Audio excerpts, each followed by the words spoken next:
یہاں دیکھو ایک نکتہ بتاتا ہوں، نصرت حق کے ساتھ مشروط ہے. اگر حق کے اوپر رہو گے تو نصرت آئے گی، حق چھوڑ دو گے نصرت خداوندی سے محروم ہو. کیا بات ہے، سبحان اللہ. علی الحق منصورین، نصرت الہی کو مشروط کیا گیا ہے حق کے اوپر. اور حق کیا ہے؟ حق کیا ہے؟ آؤ دیکھ لیتے. قرآن و حدیث میں حق کس کو کہا گیا ہے؟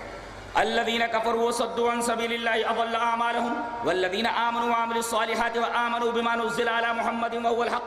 نبی پر جو کتاب نازل ہوئی وہ حق ہے. چلیے قرآن نے بتا دیا، سورہ محمد کی آیت نے بتا دیا کہ قرآن کو حق کہا گیا ہے، قرآن حق ہے. اچھا تو ایک حق تو قرآن ہے. اچھا اب ایک اور چاہیے نا، حدیث حق ہے.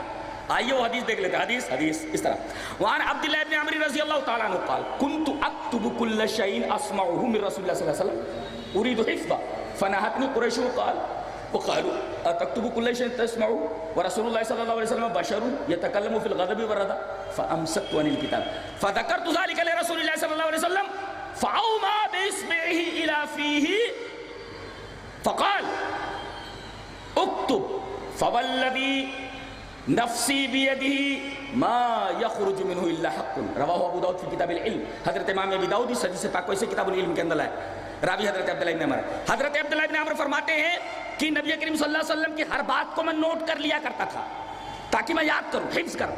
اس کا مطلب نبی کے زمانے سے حدیثیں لکھنی شروع ہو گئی تھی اور یاد بھی، سینوں میں بھی محفوظ ہوتی رہی قرآن کی طرح اور سفینوں میں بھی محفوظ ہوتی رہی. یہ اس حدیث پاک سے ثابت ہے.